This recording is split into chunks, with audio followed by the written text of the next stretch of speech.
tentang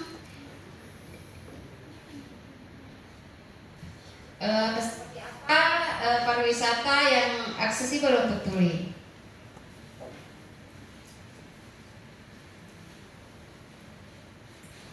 Semoga orang-orang yang mendengarnya sudah paham.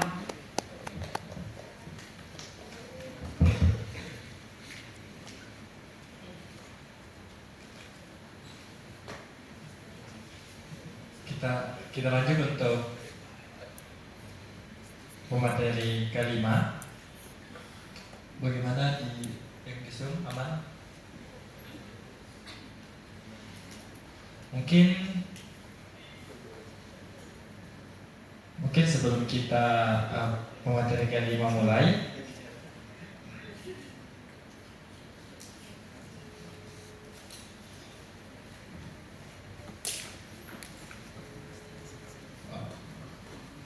mungkin kita nanti saya informasi kalau mungkin pas asam kita bisa jeda sementara.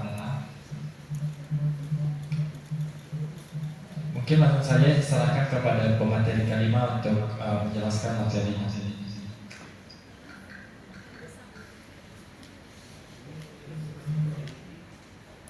Baik, terima kasih rekan-rekan Bapak Ibu sekalian yang hadir. Mohon maaf sebelumnya, ini kedengaran suara kami di sini?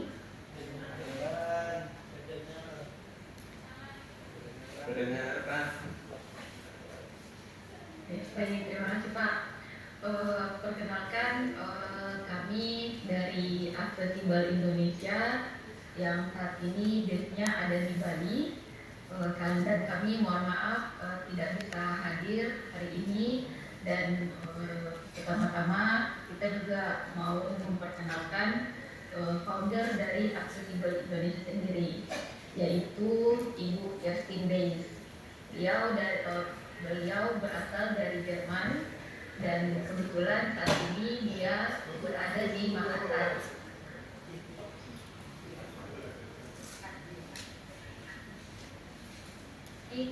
Sebagai narasumber di acara ini.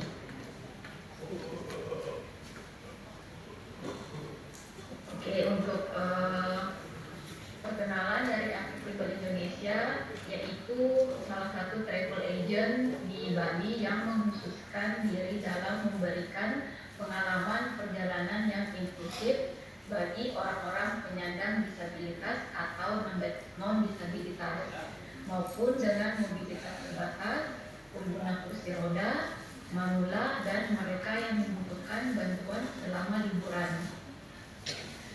Dan hari ini kami ingin mengajak rekan-rekan sekalian untuk melihat satu sisi penting dalam dunia pariwisata yang sering sekali masih terlewat, yaitu soal inklusivitas khususnya untuk teman-teman penyandang disabilitas. Di sini kita akan bersama-sama membahas kenapa ini penting dan tantangannya di lapangan itu seperti apa, dan bagaimana kita bisa memulai membuat perubahan walaupun sekecil apapun itu. Selanjutnya, kenapa kita perlu bicara soal pariwisata inklusif? Karena data yang kami dapatkan dari WHO itu menyebutkan bahwa lebih dari 1 miliar orang di dunia adalah penyandang disabilitas. Berarti sekitar 15% dari total populasi dunia. Artinya, kalau tempat wisata kita tidak inklusif, kita sedang mengecualikan jutaan orang dari berpengalaman berwisata. Tapi lebih dari itu, ini juga soal kesetaraan dan hak setiap orang untuk menikmati perjalanan, baik itu untuk healing, liburan, ataupun edukasi. Banyak orang yang berpikir penyandang disabilitas itu tidak bisa bepergian, padahal banyak dari mereka juga justru yang suka traveling, terutama bersama dengan keluarga atau pendampingnya masing-masing. Mereka juga dikenal sebagai loyal customer di beberapa negara, terutama kalau misalkan mereka sudah merasa nyaman itu dan mereka merasa dihargai di satu tempat, mereka biasanya akan datang kembali lagi untuk berwisata. Jadi inklusi ini bukan cuma untuk bentuk kepedulian, tapi juga kesempatan bisnis yang besar. Misalnya ada wisatawan tunanetra dari Eropa yang ingin merasakan budaya Indonesia. Mereka pasti akan memilih tempat yang bisa mengakomodasi kebutuhan mereka. Untuk selanjutnya nanti akan dilanjutkan oleh rekan saya yaitu Nia mengenai tantangan di lapangan. Baik, terima kasih atas kesempatannya. Untuk rekan-rekan, perkenalkan saya Nia. Kebetulan saya adalah travel konsultan untuk Accessible Indonesia dan saya juga aktif di HPI Makassar sebagai bagian dari media dan komunikasi di DPD HPI Makassar. Nah, dari pengalaman saya sebagai guide dan sebagai travel konsultan, untuk sekarang ini tantangan di lapangan yang paling penting itu adalah masih banyak tempat wisata yang belum punya akses fisik seperti adanya rem, lift, toilet khusus dengan untuk penyandang disabilitas. Mungkin dari sisi SDM sendiri masih banyak beberapa staff yang belum tahu cara menangani atau membantu penyandang disabilitas dengan cara yang sangat tepat, karena kita tidak hanya berbicara bagaimana kita mengundang orang tersebut datang ke tempat kita untuk berwisata, tapi bagaimana kita memperlakukan wisatawan tersebut dengan baik. Karena dari pariwisata itu tidak perlu traveling untuk disabilitas. Kalau kita di Indonesia, sedangkan kita sama-sama punya kita semua sama di mata travel. Untuk traveling kita bisa saja untuk traveling kemana saja, baik kita non disabilitas, baik kita itu disabilitas, kita bisa pergi kemana saja. Dan sering yang terjadi itu untuk orang-orang disabilitas kurangnya informasi dari seperti banyaknya website dan tidak mengakomodasi tempat wisata dan tempat wisata yang tidak mencantumkan apakah ini tempatnya disabilitas atau tidak.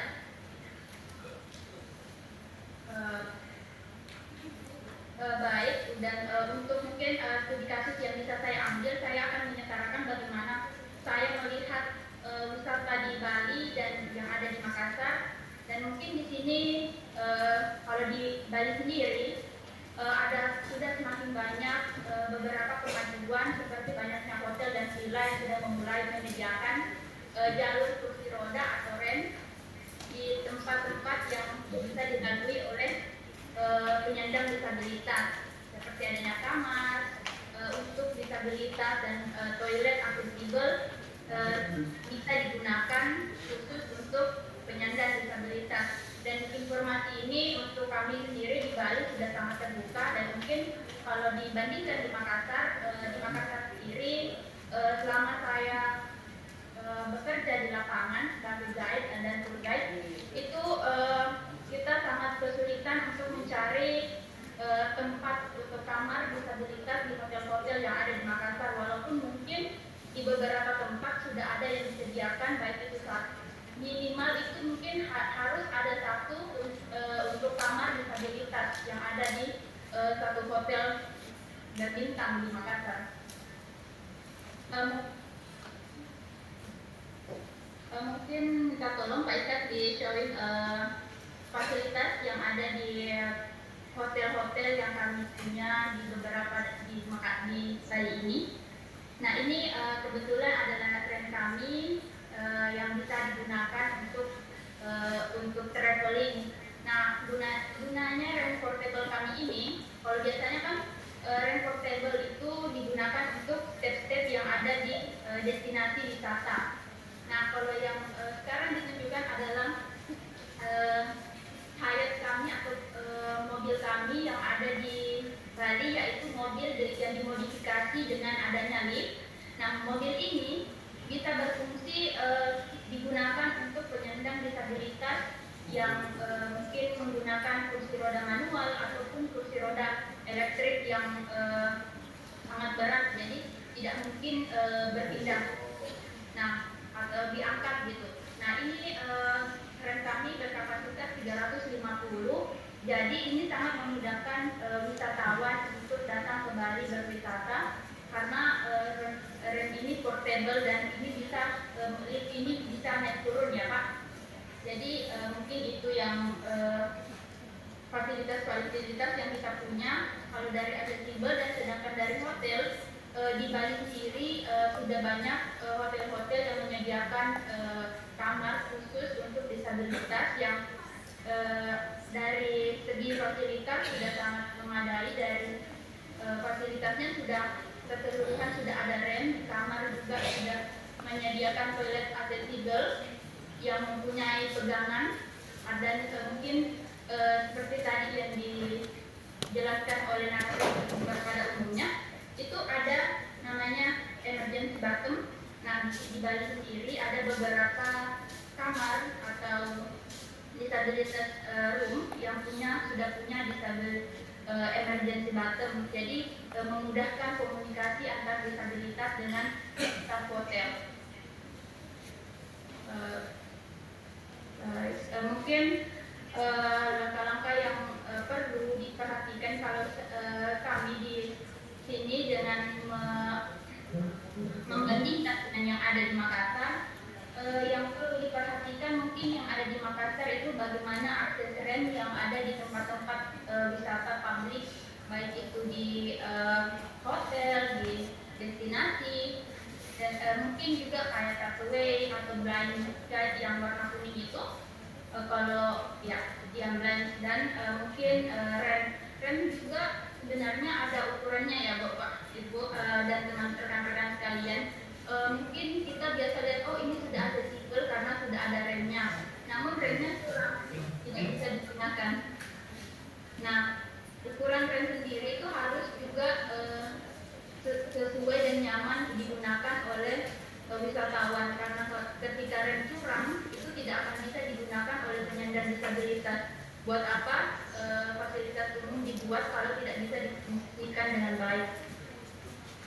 Mungkin yang kedua yang saya rasa yang perlu diperhatikan untuk teman-teman dan rekan-rekan jika sangat tertarik bagaimana untuk meningkatkan fasilitas di destinasi itu adalah bagaimana kita caranya melatih staff kita agar memiliki empati yang sangat kuat terhadap penyandang disabilitas, tidak mengecualikan atau tidak mengeksklusifkan, tetapi bagaimana kita menyetarakan cara pandang kita bahwa mereka juga berhak untuk berwisata.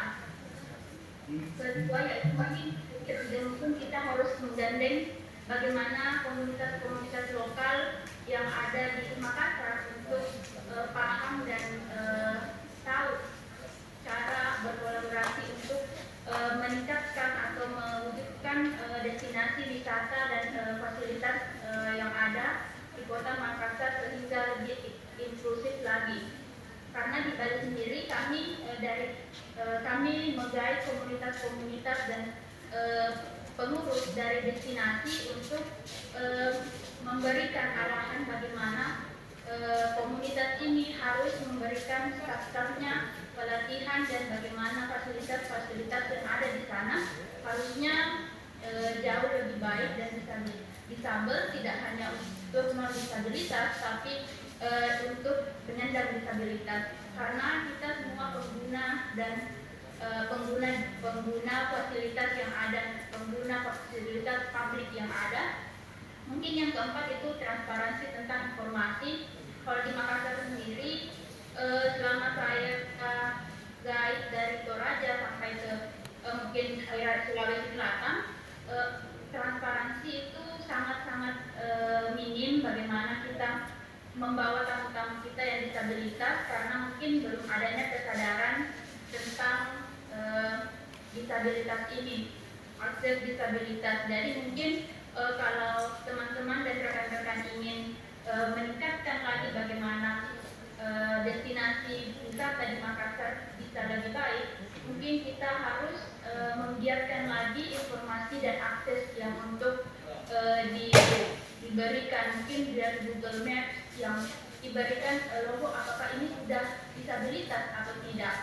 Karena kalau kita hanya antar komunitas saja yang memberikan informasi, mungkin itu tidak akan tersebar luas ya, dan itu tidak akan diakses oleh mereka. Jadi kita harus memberikan juga ruang untuk informasi ini transparansi ke publik. Dan mungkin untuk rekan-rekan, kami percaya bahwa inklusi itu adalah soal seberapa besar anggapan kita bahwa sikap dan kemauan kita untuk melayani siapapun yang datang. Bukan kita menyebut kita ini normal, kita ini mungkin kita menggunakan kata yang lebih halus, non disabilitas. Nah, kita kalau mereka disabilitas berarti kita non disabilitas. Berarti itu penyetaraan yang memperhalus perkataan, karena selama saya menjadi travel agent ada beberapa hal mulai untuk teman-teman dari yang disabilitas karena tingkat sensitivitas mereka sangat tinggi, jadi kita harus menggunakan atau memilah bahasa kita yang baik. Jadi ketika melakukan komunikasi bersama mereka, kita harus menggunakan padanan kata yang lebih baik. Dan untuk mungkin teman-teman di sini hari ini kita akan memperlihatkan bagaimana Accessible Indonesia melayani tamu dari video yang akan ditampilkan setelahnya. Sekian dari saya, terima kasih.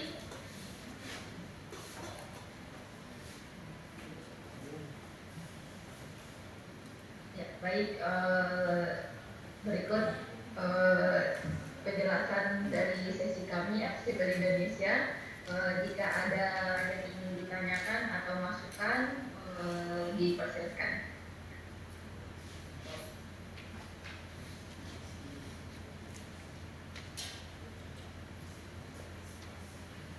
Baik, jika memang tidak ada, mungkin dibantu dengan Pak Infak. Kami ada video yang telah disebutkan tadi, bisa ditampilkan setelah ini.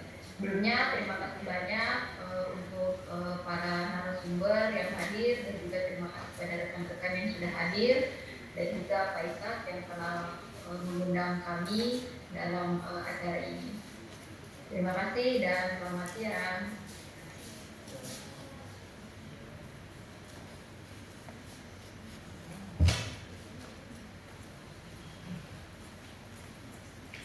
Baik, terima kasih untuk Ibu Nia dan Ibu Nuri sudah menjelaskan tentang akses untuk teman-teman difabel, teman-teman disabilitas yang masih kurang, khususnya di Sulawesi Selatan.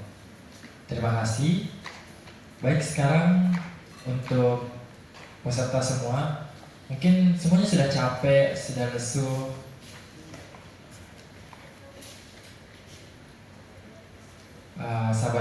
Sabar dulu ya teman-teman. Masih sedikit lagi kita akan selesai.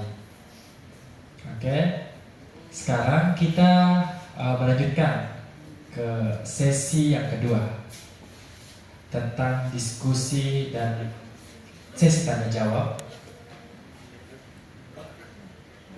Mungkin saya membuka 2 atau 3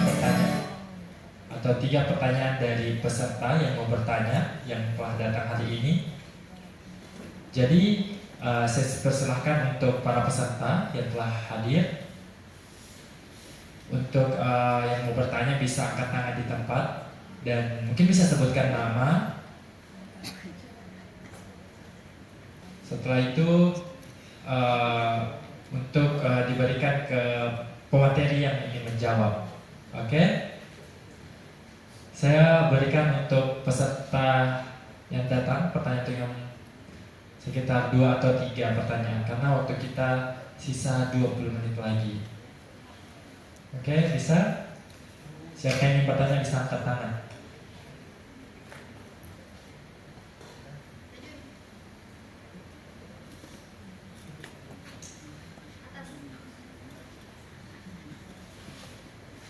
Uh,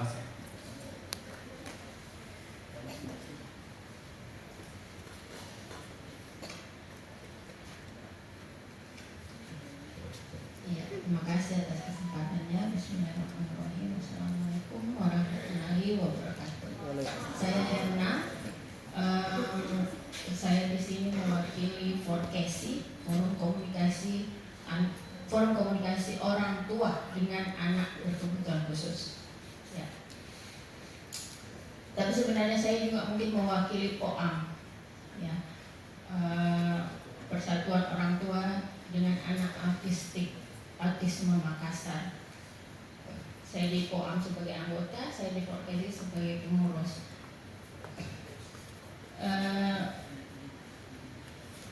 Autis atau ASD, dari tadi pembahasannya adalah seputar apakah bisa individu dengan atau teman tuli, teman daksa, teman netra bisa melakukan perjalanan wisata. Jadi saya agak-agak tidak relate, mohon maaf. Karena saya adalah orang tua dengan anak autis, ya, anak ASD. Jadi saya merasa agak-agak tidak relate, nggak ada yang tidak nyambung. Saya sedikit cerita bahwa kami orang tua autis terutama mengajarkan anak itu dengan sesuatu yang abstrak. Misalnya ini yang berkaitan dengan perjalanan wisata. Indah, kata cantik itu kan banyak terucap pada saat kita melakukan perjalanan wisata. Oh, indahnya alam ini, cantiknya ini, nyamannya hotel ini, atau lancarnya perjalanan kita, nyamannya busnya. Kata-kata abstrak seperti itu sangat susah diajarkan pada individu dengan autisme, karena merasakan itu susah, sangat susah. Maka itulah mungkin sosial mereka sangat terganggu, sangat kurang. Anak saya contoh dekat saja. Anak saya yang dia tahu kata cantik itu adalah saya, perempuan, dan kakaknya. Nah, kakaknya adalah perempuan. Siapa yang cantik? Kakak. Siapa yang cantik? Ibu. Nah, atau indah. Ini bunganya lanang lihatnya seperti apa? Indah.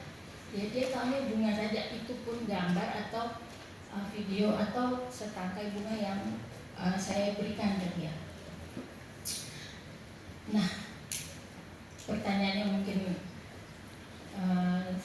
ke Ibu Kila, mungkin ke Pak siapa kakak yang maaf ya alam, bisakah individu dengan autisme melakukan perjalanan wisata? Itu saja. Terima kasih.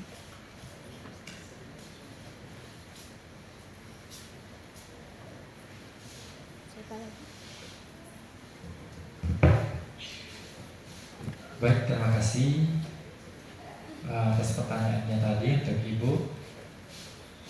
Sekarang kita lanjut menjawab dulu pertanyaannya.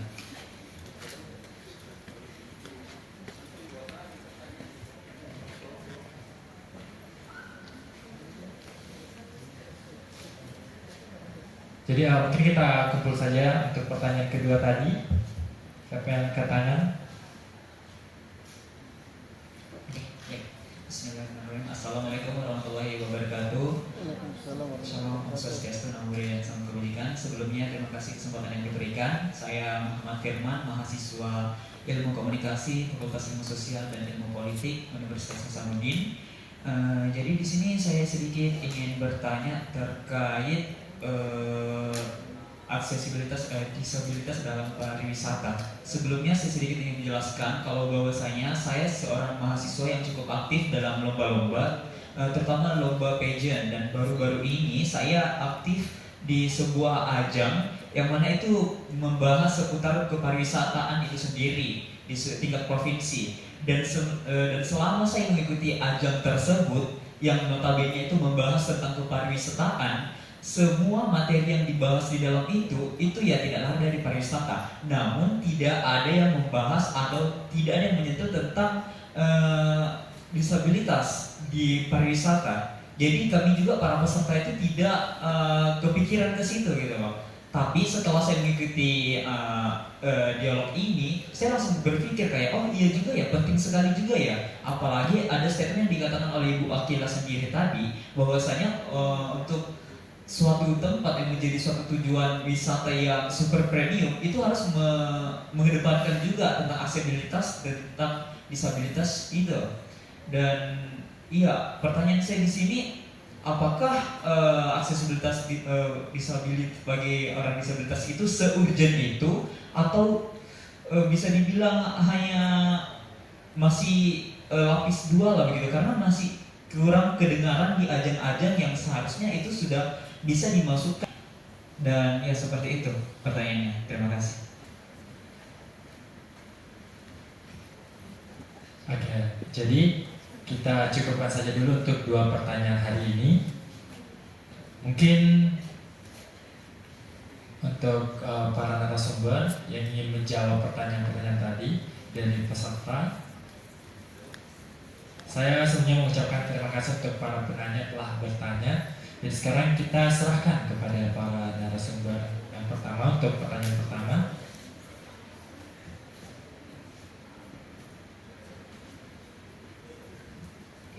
Assalamualaikum warahmatullahi wabarakatuh. Aduh, sudah loyo bingung semua ini. Assalamualaikum warahmatullahi wabarakatuh. Ya, terima kasih pertanyaannya Bu Erni. Saya sangat apresiasi sekali orang tua yang memang anaknya itu terbilang punya belakang mental atau autis, atau mungkin ada yang bilang tunagrahita dan lain-lainnya. Karena memang dari semua disabilitas itu memang yang paling berat. Memang yang paling berat itu kita tunagrahita. Kita tidak bisa, karena istilahnya inklusi itu untuk semua. Kita berharapnya itu untuk semua, dalam artian semua fasilitas yang ada di daya tarik wisata atau objek wisata itu adalah bisa digunakan semua orang. Entah itu tunarungu yang tadi kita papan petunjuk itu, kenapa kayak kita tidak ngeh, oh ya mereka ternyata membutuhkan papan petunjuk, karena memang dalam syarat dari daya tarik wisata itu salah satunya adalah amenitas yang ada papan petunjuknya. Jadi bukan saja orang istilahnya orang tuli yang membutuhkan, tapi kita pun juga sebenarnya kadang-kadang membutuhkan papan petunjuk itu. Nah, tunanetra mereka caranya berwisata itu bagaimana pendampingnya atau teman-teman sahabatnya menggambarkan, oh ternyata ini namanya pantai. Mereka menggambarkan, oh ternyata ada airnya, ada ombaknya, dengan imajinasinya sendiri.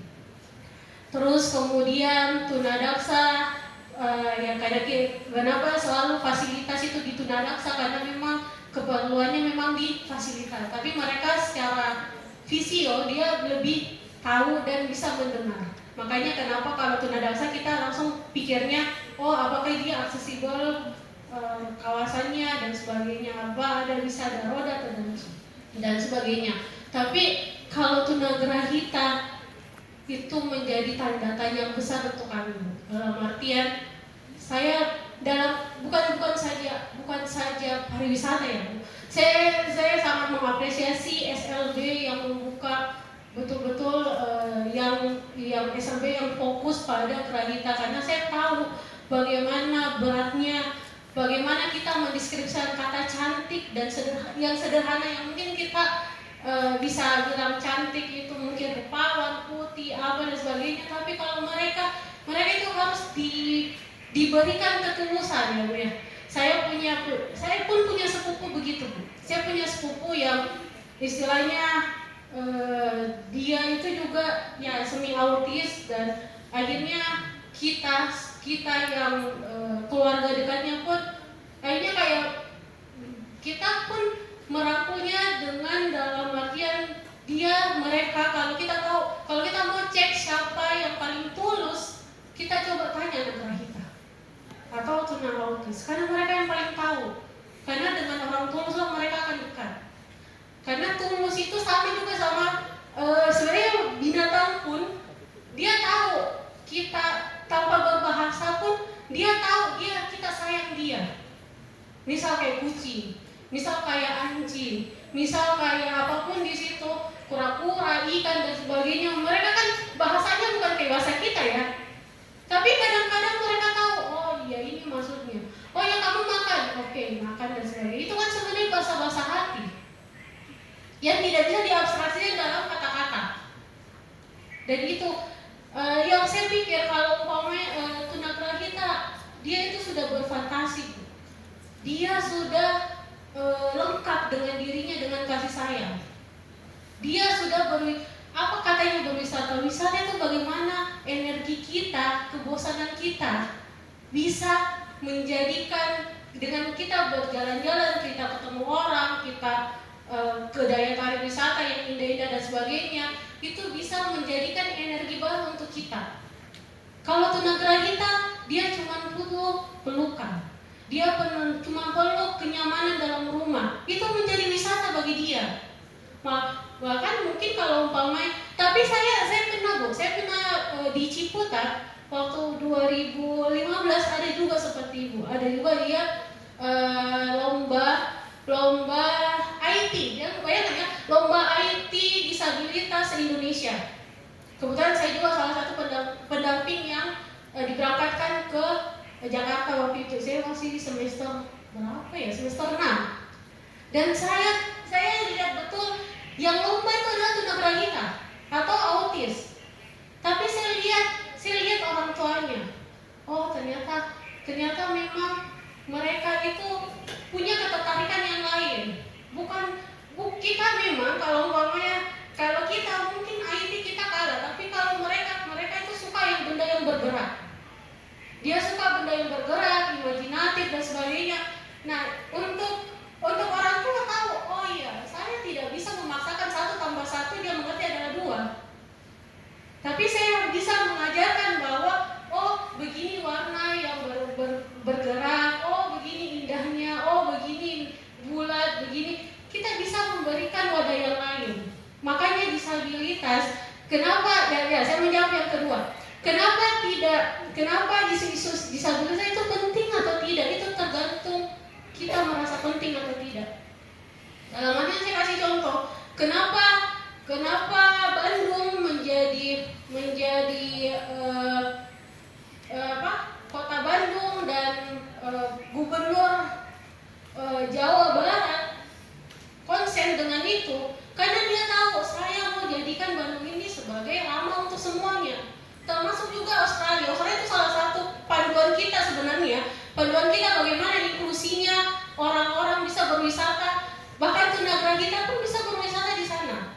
Saya tanya kakak senior saya yang kebetulan S3 di sana, kenapa orang bisa nyaman di sana? Karena semua orang merasa tidak ada intervensi. Misal kalau kan kadang-kadang kita ya di Makassar pun kadang-kadang saya melihat kayak gitu. Kalau ada sedikit yang misalnya tunadaksa atau mungkin kayak autis, orang sudah begini-begini semua nih. Kita saja yang memperlakukan mereka saja tidak layak. Bagaimana kita bilang itu penting, ya kan? Itu kan sebenarnya sudah tergambar bagaimana saya di Bandung bisa bercerita selayaknya di normal di Bandung. Saya berbeda kalau saya lihat ada yang mahasiswa di FIP itu ada yang tunadaksa, ada yang tunadaksa juga di FIP.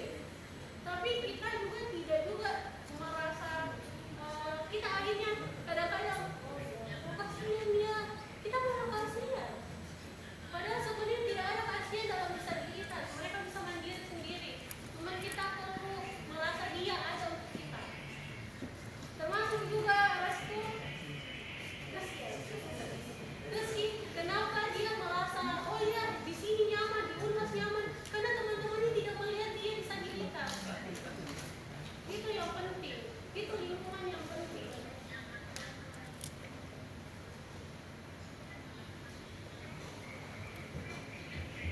Oke. Jadi memang menurut saya bagaimana caranya tunagrahita berwisata adalah bagaimana kita membawa dia ke daya tarik wisata dengan memperkenalkan dia dengan hal-hal yang sederhana dan mereka pasti senang. Dia cuma butuh pendamping untuk memperlihatkan bagaimana indahnya dunia. Walaupun dia tidak tahu kata indah itu bagaimana, tapi dia merasakan kenyamanan itu adalah capaian dari pariwisata, begitu.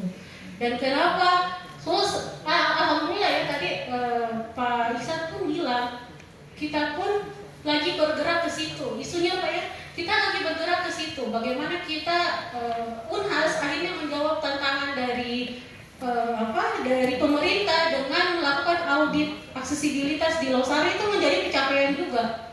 Karena itu menunjukkan bahwa ternyata pemerintah Makassar, khususnya Sulawesi Selatan khususnya Makassar, dia sudah bergerak ke inklusi dan sudah bergerak pada disabilitas seperti itu. Tepuk tangannya dulu dong kawan Ya sekian dari saya, mungkin bisa ditambahkan oleh pemerintah. Ini mungkin sedikit saja menambahkan. Kalau saya berpikir bahwa semua orang punya hak yang sama.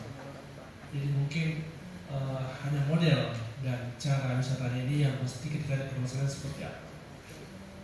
Tentunya ini akan menjadi tugas kita, baik pemerintah maupun teman-teman akademisi, untuk bisa merancang suatu model bagaimana kemudian teman-teman di disabilitas ini bisa ikut berwisata dengan nyaman. Kemudian menyambung pertanyaan dari pertanyaan kedua, bahwa memang pariwisata inklusif ini sangat penting.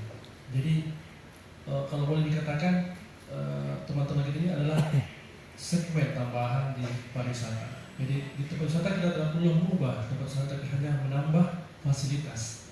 Ini tidak mengubah tapi menambah. Saya pikir ini hal yang sangat bagus dan tentu saja menjadi PR kita bersama bagaimana bisa memformulasikan suatu model, apakah untuk standar operasional prosedur atau mungkin produk hukum untuk peraturan wali kota atau peraturan daerah yang bisa mengatur sehingga segala aspek yang terlibat dalam aktivitas wisata ini bisa juga diutamakan untuk teman-teman yang disabilitas. Mungkin itu untuk sementara.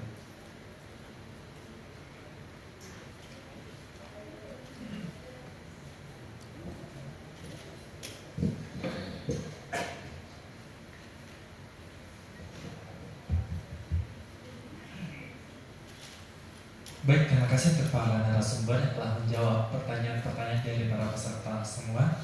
Jadi, bagaimana untuk Ibu dan juga teman tadi? Apakah sudah cukup atau ada tambahan pertanyaan? Apakah sudah aman? Baik, terima kasih. Jadi, mungkin tambahan dari saya untuk pertanyaan masing-masing dari narasumber sebelum kita tutup diskusi hari ini. Saya mau menambahkan untuk para narasumber mungkin sedikit lagi, mungkin dipercepat saja atau mungkin panjang-panjang sedikit, tapi jangan terlalu panjang. Saya mau bertanya, pertanyaan dari saya, mungkin masing-masing dari para narasumber, bagaimana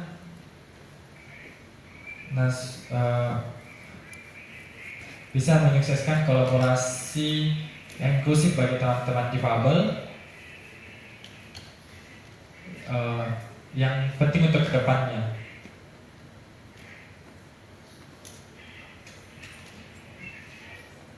Kita bagaimana menyukseskan kolaborasi pariwisata untuk teman-teman difabel,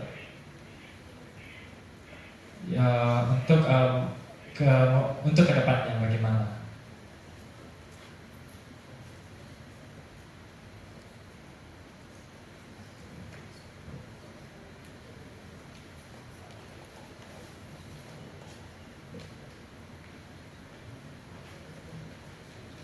mungkin singkat saja bahwa bagaimana kemudian partisipasi inklusif ini bisa menjadi sesuatu hal yang maju ke depan. Tentunya kalau kita lihat sekarang kita sudah di jalan yang benar. Artinya dalam salah satu menciptakan suatu produk, kata kuncinya adalah bagaimana membuat suatu perencanaan yang efektif, paripurna, dan tentu saja berkesinambungan dengan pelibatan yang disebutkan tadi 5 unsur utama dalam pariwisata: pemerintah, swasta, akademisi, komunitas, dan yang paling penting adalah media. Ini media adalah salah satu corong kita sehingga bisa tadi mengubah paradigma masyarakat bahwa teman-teman disabilitas ini adalah, saya sepakat dengan yang disampaikan tadi bahwa semuanya normal, tidak ada yang normal. Hanya pola pikir kita yang belum pola pikir dan mungkin masyarakat yang belum mendapatkan informasi yang benar tentang ini, sehingga memang sosialisasi informasi dan pertemuan kegiatan seperti ini harus dilakukan sehingga semua aspek atau lapisan masyarakat ini tahu bahwa sebenarnya bahwa selama ini kurang. Mungkin seperti itu hal-hal yang bisa mendukung atau menunjang proses pengembangan proses inklusi khususnya di Kota Makassar. Oke, terima kasih. Singkat dari saya menarik isu wisata inklusif ini ke dalam apa yang kami sebut dalam administrasi publik sebagai kebijakan publik. Kebijakan publik diawali pertama kali dengan proses yang tadi Bapak sebut dengan perencanaan. Sesuatu yang masuk dalam perencanaan harus masuk dalam agenda setting. Agenda setting itu membicarakan sesuatu yang dianggap urgent. Jadi kalau misalnya sesuatu yang tidak dianggap penting, itu tidak bakal masuk di agenda setting, boro-boro masuk dalam perencanaan. Jadi sekarang pekerjaan kita adalah seperti yang dilakukan oleh Pusdis adalah membuat riak yang bisa mendorong bahwa isu wisata inklusif ini penting untuk masuk dalam agenda setting. Semoga hal itu masuk dalam perencanaan Bapak Wali Kota. Kalau dilihat kehadiran dinas pariwisata itu salah satu bentuk bahwa wisata akan menjadi sesuatu yang bakal masuk dalam agenda setting. Mungkin itu saja. Kayaknya saya cuma melengkapi ya. Jadi dalam kedepannya itu kami sebenarnya kenapa kami saya senang sekali kenapa kami semua menggerakkan isu pariwisata inklusif dan semua memberikan perspektif masing-masing yang istilahnya puzzle itu menjadi utuh. Ada perwakilan disabilitas, ada administrasi publik, ada pemerintah, dan ada orang yang pariwisata. Itu menjadi momentum penting untuk disinergiskan. Karena memang kolaborasi menjadi kunci untuk semuanya. Keberlanjutan dan tidak ini tergantung bagaimana saling sinergitas, saling kolaborasi, saling diskusi, saling duduk bersama, saling komunikasi. Jangan sampai ini hanya di sini. Jangan sampai seperti itu karena kami menyediakan waktu karena kami berharap penuh dengan adanya Pusdis di sini menjadi pionir lah atau menjadi inisiator untuk menggerakkan teman-teman untuk bisa berkolaborasi untuk melakukan satu sama lain, dan semoga apa yang kita harapkan bisa terjadi lebih baik.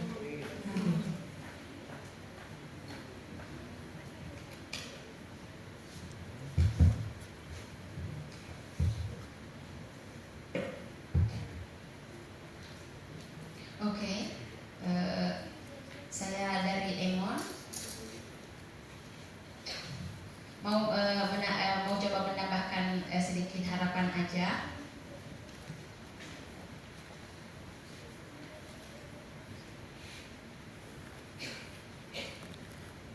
Untuk peserta semua, semoga kedepannya bisa berkomunikasi dengan teman-teman tuli dan bisa belajar lebih paham tentang budaya tuli dan bisa berkolaborasi juga. Jadi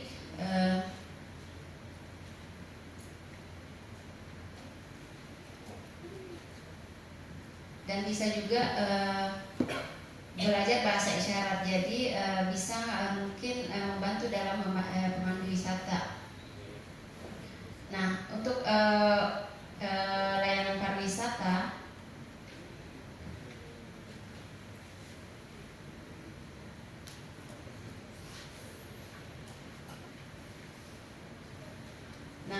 untuk tempat pariwisata, bahwa yang perlu ditekankan adalah dipahami bahwa tempat wisata itu bukan hanya untuk satu kalangan saja, itu harus terbuka untuk semua orang. Untuk terbuka untuk umum, dan aksesibilitas untuk disabilitas juga harus dipenuhi. Aksesibilitasnya juga harus bagus. Saya berharap layanan pariwisata itu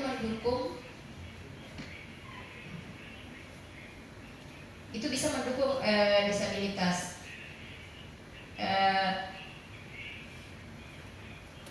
Karena saya lihat teman-teman disabilitas juga itu suka untuk berwisata, suka juga untuk melihat tempat-tempat yang bagus. Oke, mungkin cukup, terima kasih. Baik, terima kasih untuk para narasumber yang datang hari ini. Sebelum kita tutup, tadi kita ada lupa, ternyata dari pemateri tadi ada 2 orang lagi, ada yang di Zoom, ada Ibu Nia dan juga Ibu Nuri yang dari video. Mungkin dari Ibu tadi ada video yang ingin ditampilkan.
Tadi luar biasa sekali ya videonya. untuk bisa membuka kesadaran kita tentang bagaimana akses untuk teman-teman disabilitas itu bisa melaju dan setara. Terima kasih untuk video yang telah ditampilkan dari Kakak Nia dan Uni. Saya lupa tadi namanya siapa yang satu. Oke, sekarang kita akhiri diskusi hari ini. Dari diskusi tadi, kolaborasi menjadi kunci utama untuk merangkul, membuat pariwisata yang inklusif bagi difabel dan ramah bagi difabel. Untuk ibu dan bapak,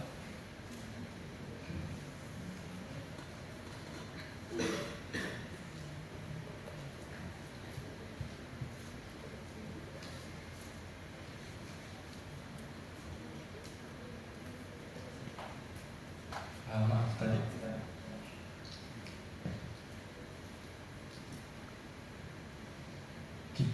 Kita sudah melihat berbagai banyak solusi dari tentang bagaimana pariwisata yang inklusif dan ramah bagi difabel dari berbagai pihak, komunitas, pemerintah, dan yang lainnya.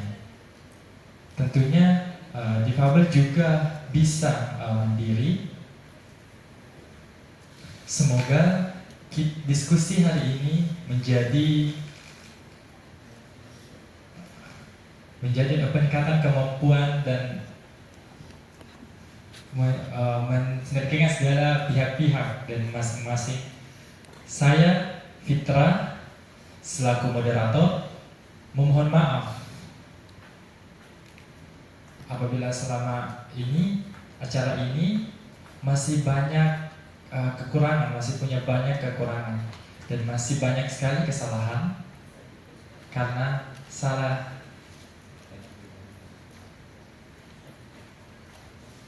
kesalahan itu